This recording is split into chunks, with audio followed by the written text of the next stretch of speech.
like to invite the next speakers. Tim van Helmond and Jasper Oprins.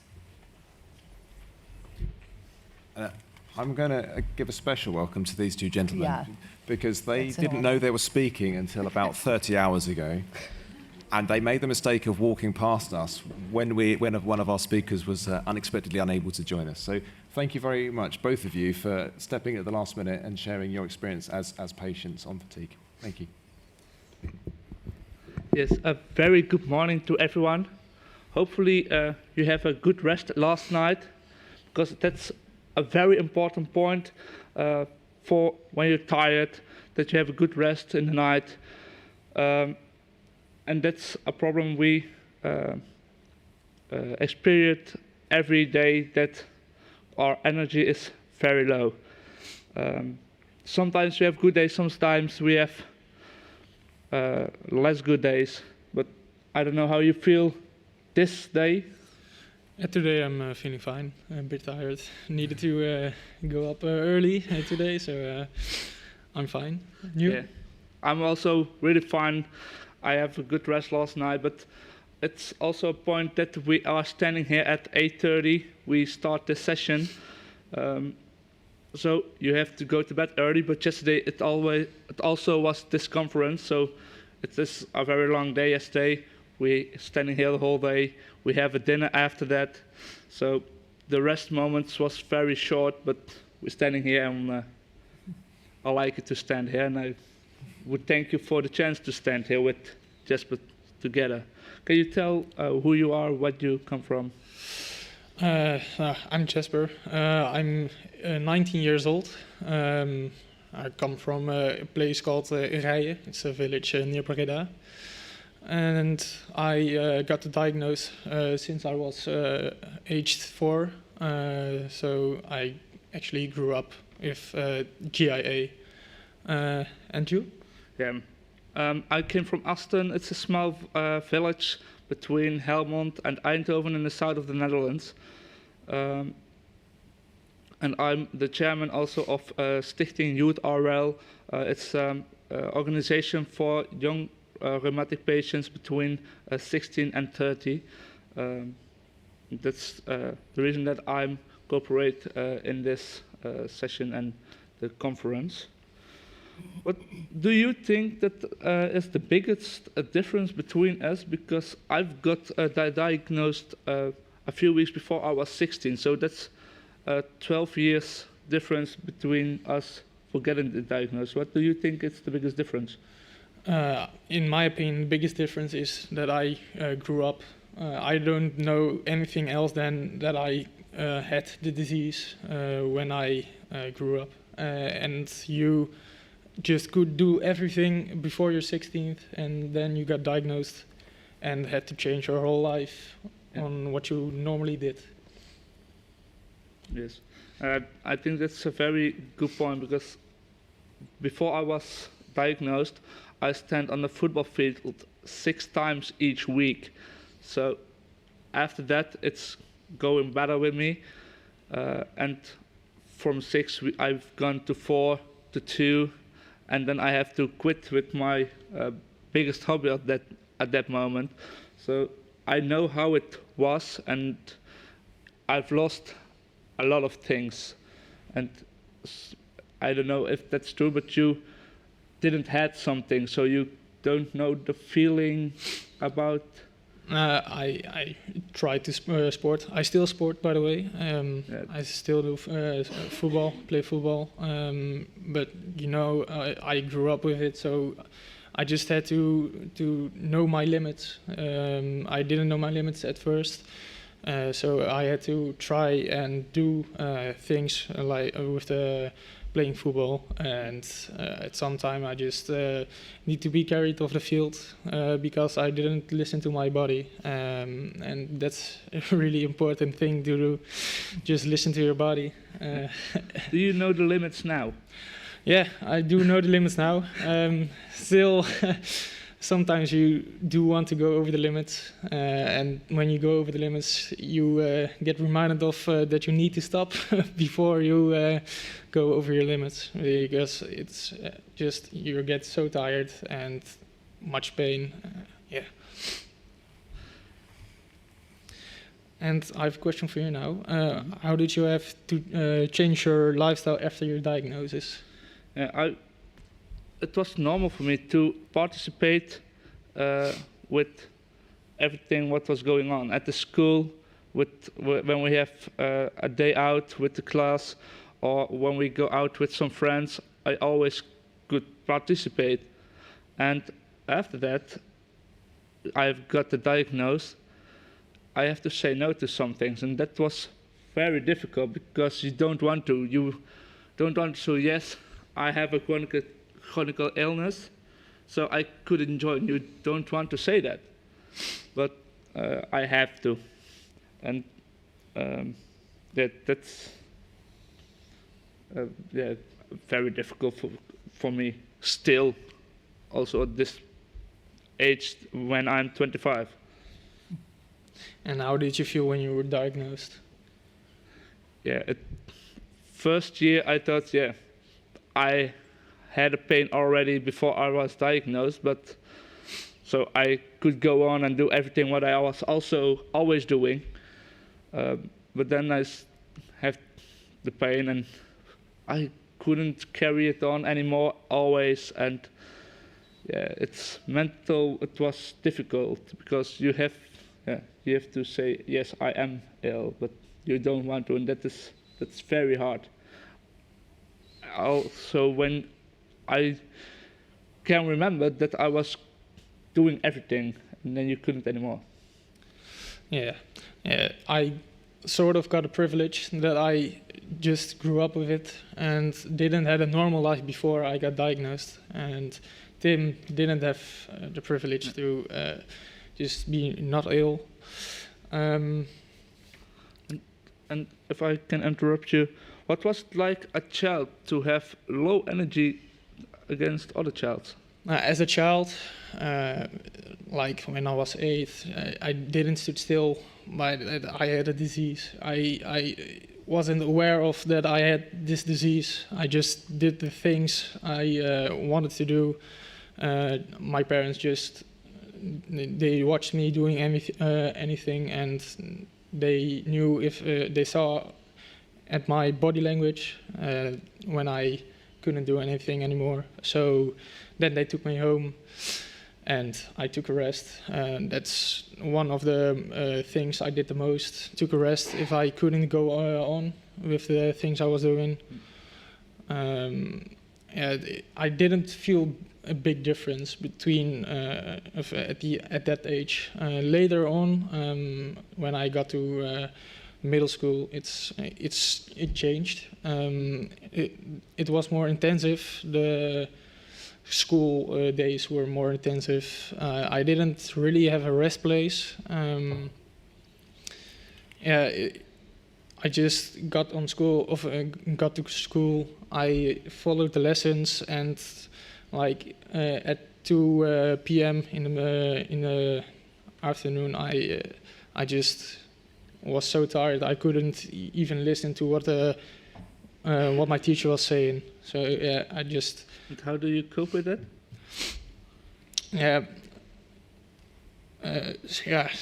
Tired. I slept just often after I got home from school. I just slept on the couch.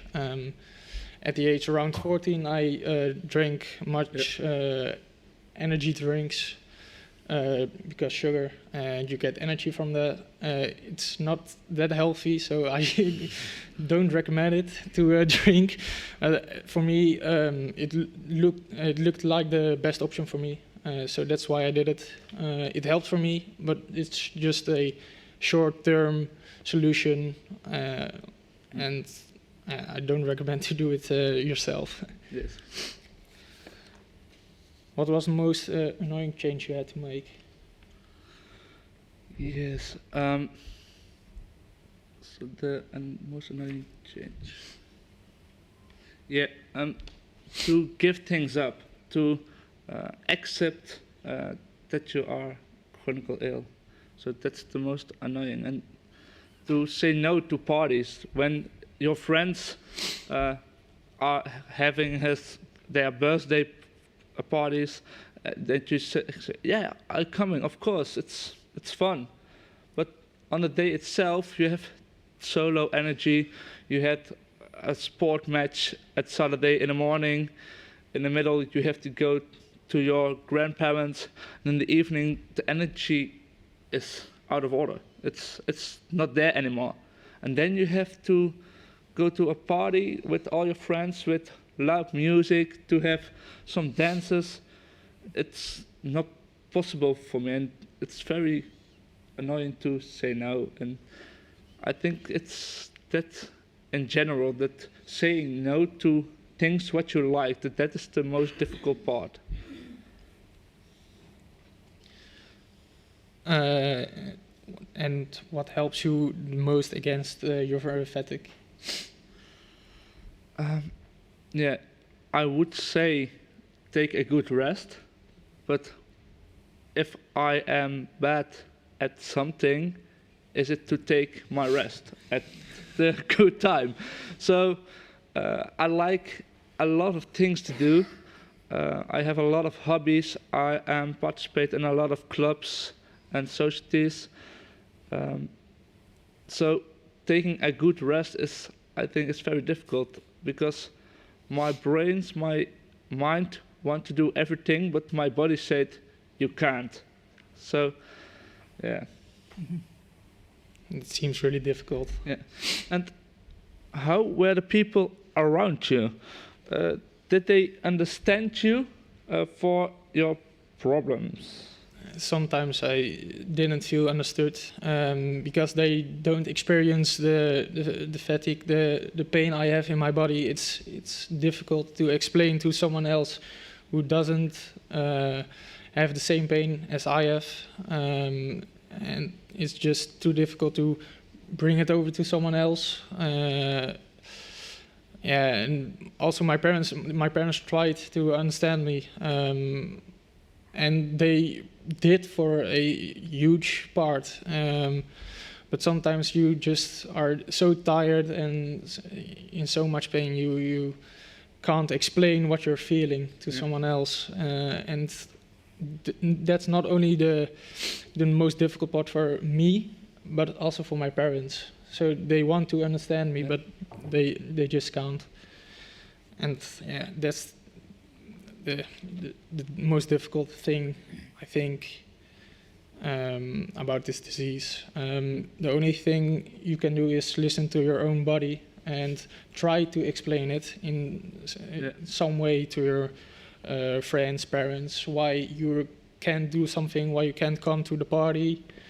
And if they don't accept it, that's their problem. You need to accept your own body, and you can't do anything else. So, but by me, if I can join this part, because when I'm gonna say one sentence in Dutch, because ze begrijpen het wel, maar ze snappen het niet. So I don't know how to translate that right to English. Maybe somebody can help me. Well, They don't see it because you look normal, right? Yeah. yeah, I think you want to say they understand you, but they don't understand you. So it's two ways. They understand you, but also not quite, because they didn't. Yeah. Yeah. They understand you, but they don't get it. Thank you. Because they understand me, because I tell them what my problems are, and I explain it at my best to them. And I don't know if you somebody heard about the spoon theory, but I use that a lot of times to my friends. Like when I have each day 12 spoons, and everything what I'm doing, I have to give a spoon to my body. And at the end of the day, you are out of your energy boost, the spoons. So if you say that to them and you go through the day with them and you say, okay, you're standing up, one spoon is for me, then you make it. They see literally what I'm losing by every activity that I do today, and that's very helping me about the fatigue to recognize it. And what was the diagnosis like for your parents? Yeah, I would say you have to ask my parents, but they are not here. But yeah, I think it's also very difficult for them, and maybe more difficult than for me, because I have the experience and I can say, well, yeah, my fatigue is out, but I really want to do it, so I have the choice. But they have to see me. They see that I have the pain. They see that I have the fatigue, but they can't help. And I think that is so difficult for parents also, that I make some choices where they say, oh, wait, that's not that good choice. Do it on another way. But yeah, it's my life, it's my body, so I have to make that choice. And to see, to have your child the pain, it's difficult. And what is the thing you could improve the most in, you think? Improve the most in, can you see? Oh yeah, to accepting and to take the rest. Especially that I have a really full agenda every week, but I have to learn to say no to things that I like. And I have to learn to say, at this point, I don't make any appointments, because that is my rest time. That is the time that I want to lay on the couch, I lay on the bed, or take a nap. I think that is something that I really can learn. What things so you could hold on for longer? Hold on for longer. It isn't just hold on for longer. It's more like spreading your energy across the day, and just do a little bit less. Enjoy go with friends, and so you could go in the evening. You could go work.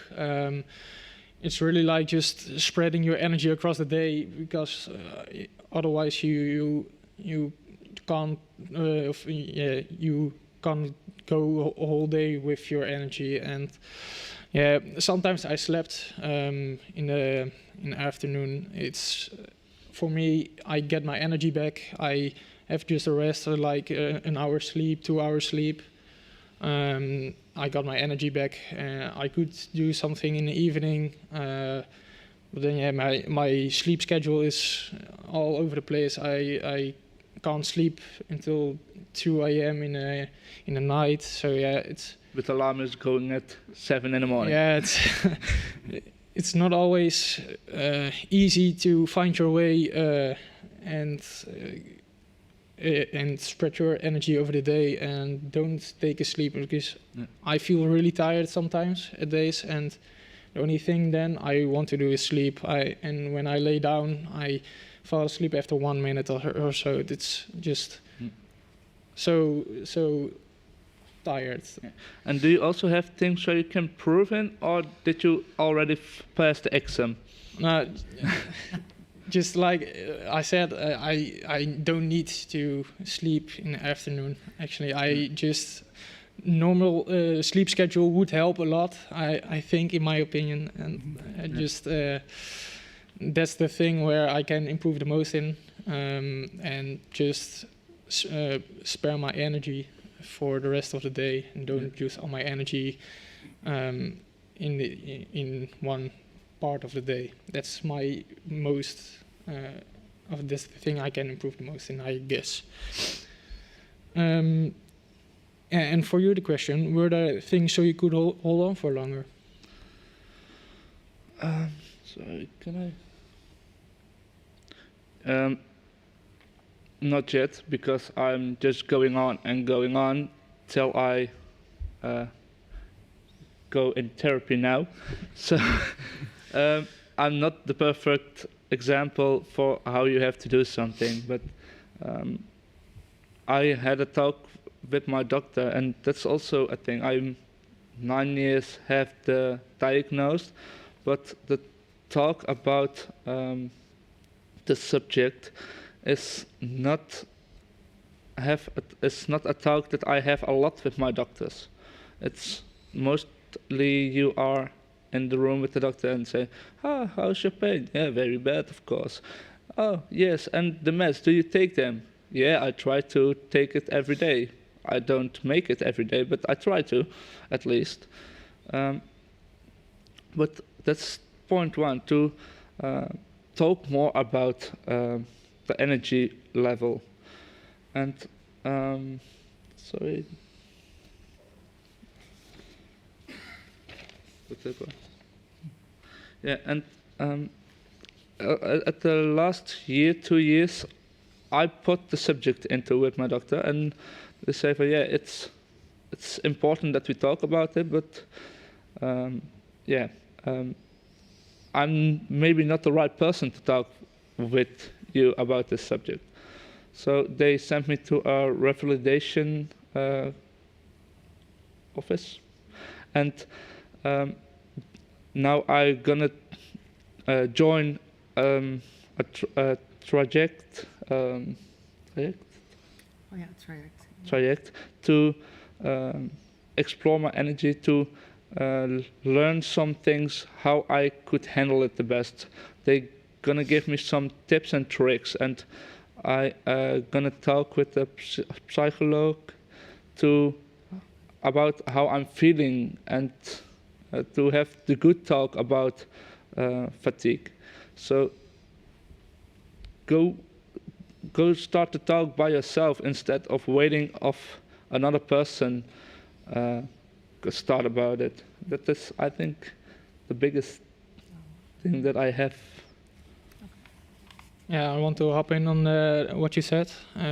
For me, it helped really much going to the psychological.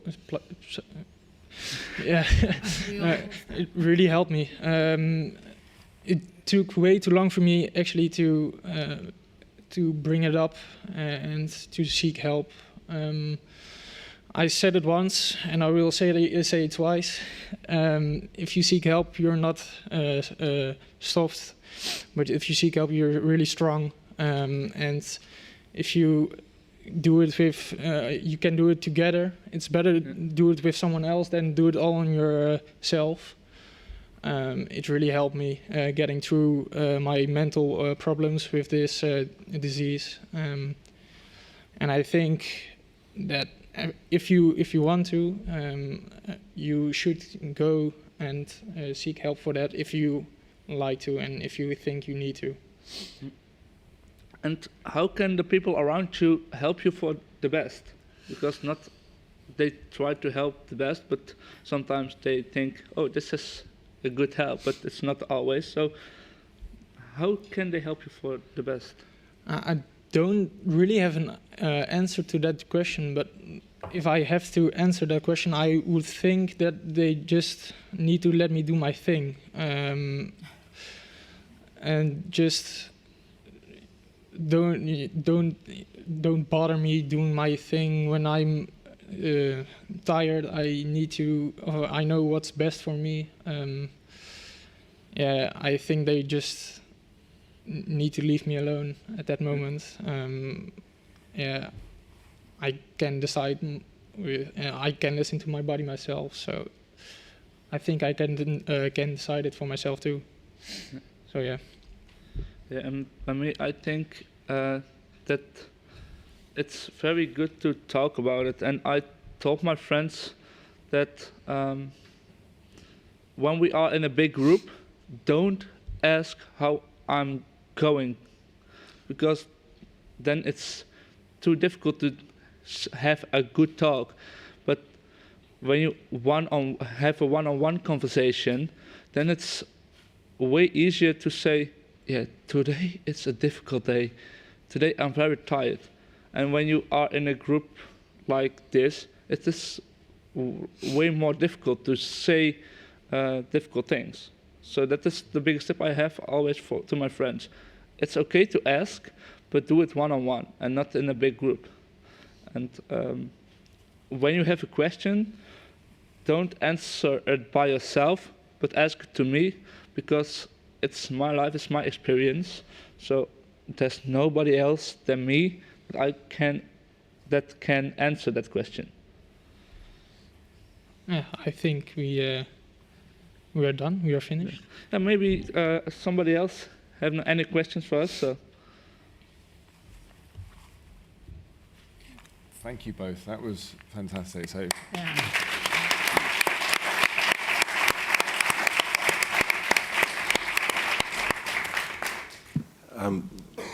My name's Brian Feldman. I'm from Toronto in Canada. I have two questions, if it's okay. The first one is, in my clinic and the research that we've done, the sleep has been disturbed in many of our patients, and we've just done a study that we presented last year at this meeting where we bribed kids to sleep longer or to sleep shorter, and they had marked differences in their level of pain and fatigue. Because I think sleep quality is often a problem too. You've mentioned sleep many times here. What should us as therapists or physicians be telling our patients about sleep? Because it's not a conversation we have often. Yeah. The problem by me is not that I wake up during my sleep, but I don't fall asleep. So when I have to wake up at 7, I go to bed to 11, so it's 8 hours. But I go to bed to 11, and then I'm laying down, waiting. I'm not tired. And then at 1, 2 a.m., I felt finally asleep. But then you have too short sleep, and I don't have the answer how I could fix that. But maybe an important conversation then that we should be having with our people. Yeah, of course. And my second question, you didn't really talk about medications a lot. Do you think there's a role of medications in either causing or relieving fatigue? Yeah, I think there is medicines that make you more fatigued, and I don't have many medications now, but back in the day I was more often tired than I am now, and back in the day I took more medicines than I do now. So I think medicine is plays an important role too in being fatigued with GIA. And the medicines that I have, it's for the pain reduction, but not for the energy. So I don't know if there's something or so, but that is what I asked my doctor. Don't you have medicines to give me that energy? I have vitamin D, but yeah, it's another kind of thing. I'm going to ask you guys another question. I've been scribbling notes through that because you've said so many really important things, little quotes that I'm sure are going to appear on social media. Yes, quoting you all over the place. One of the things you said in Dutch was that they understand you, but they just don't get it. Yeah. If you could give one tip to your family or friends or people you meet, what would that be to help them get it? Is it possible to get it when you don't expire it? Yeah, I think it's a really difficult question to answer. I actually don't think I have an answer to that question. It's, what Tim said. They don't have it. They don't feel it. They don't experience it. It's so difficult. You can go to the. I know the answer. I'm the mother of a child with GIA2. Get a patient by yourself, then you know. Yeah, but I think you don't want to give anyone this disease. Oh. But yeah, till now on, for me it's the best option to use the spoon theory. It helped me that much, and also my friends they say, yeah, I've literally see what is the problem. That halfway the day, you have to make that very important choices to make the decisions where you gonna give the spoons to.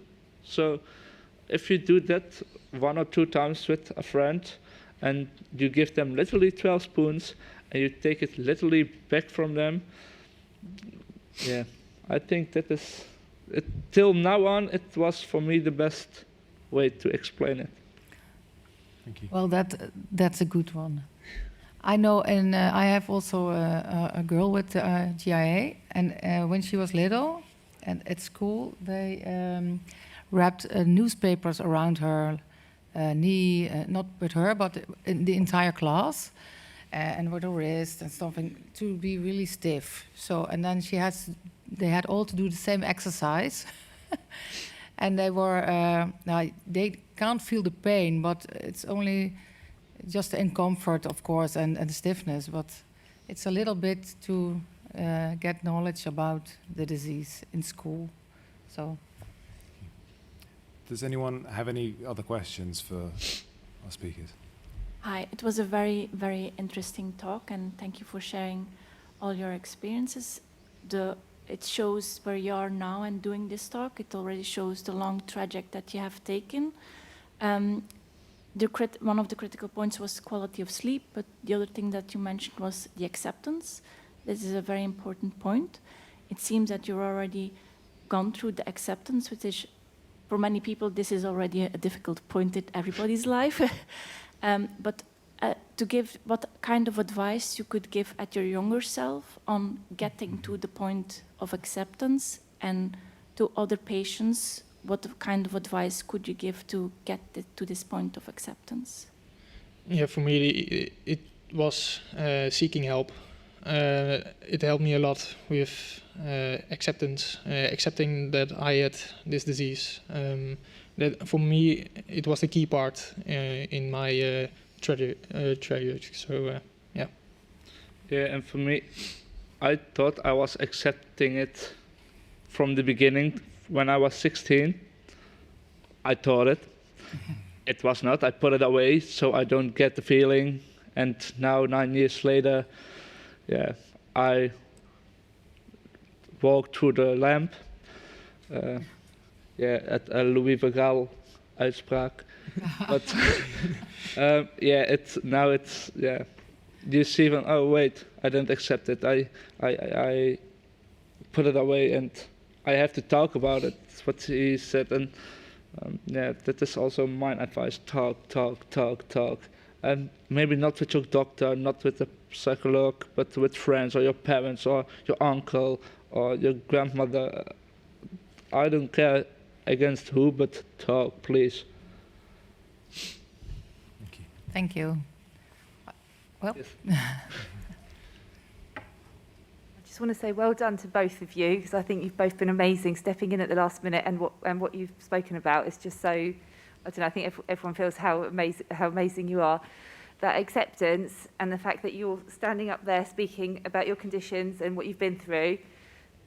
I was diagnosed at age 10.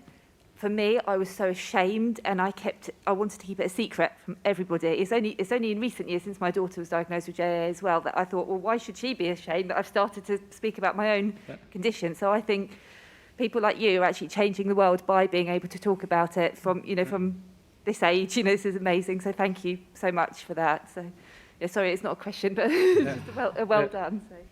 Yeah, I get it, but also when you look for help, I am the chairman of YouthRL.com. It's an organization for patients, and they were helping me a lot in the beginning to have some context that you can talk about some same-aged people about your problems, and that was helping me really good. And I think because it helped me, I want that other childs and young persons, young adults, also had that experience. So that was the reason to join this organization. First, like a volunteer, and after that as chairman. And that's also the reason that we are now cooperate with ENCA board, and also the Dutch, the GVN. We cooperate a lot of them because they are for the younger children, that the children after their age of 16, 18 don't fall in the gap, but that they can join us. And also that is helping really much to talk about with other groups. Thank you.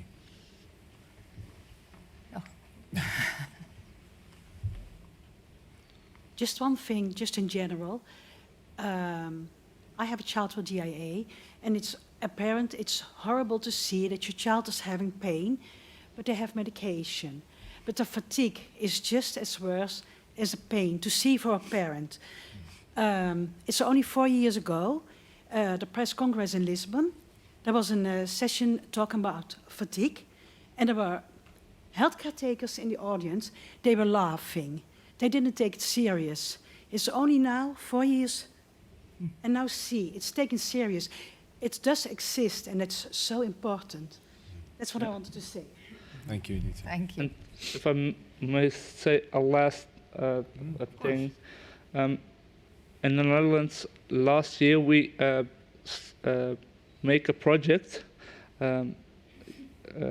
My Future, Your Experience.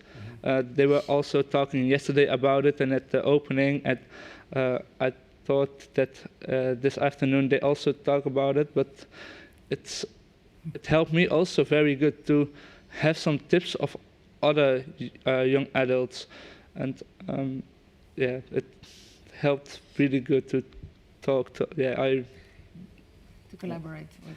Yeah, and it's very easy to join because it's just online. You just have to click on the link and you can participate. I don't know if you participate already, but yeah, You will now. It's fantastic. So also, like, I don't know if I are any doctors or something here in the room, but yeah, look to that, and maybe you can help your patients to get on the talk.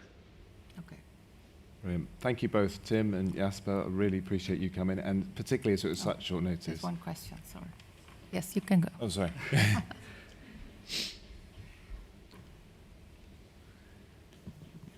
Okay.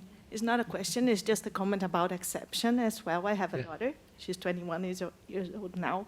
And one thing that's mentioned the most is the trust from other people. So when you say that you're tired, please believe, because you are.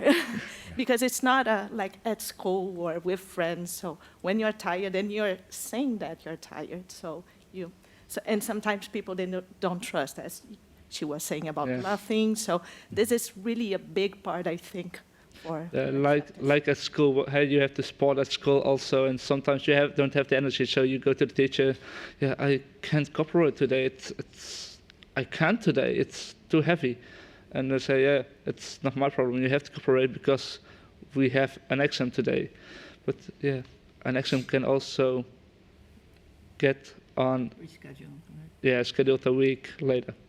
So and that is the trust from teachers and other childs. Yeah, that's a big thing. Thank you for sharing. You're welcome. Thank you. Any more questions or no? Okay. Thank you so much for stepping up.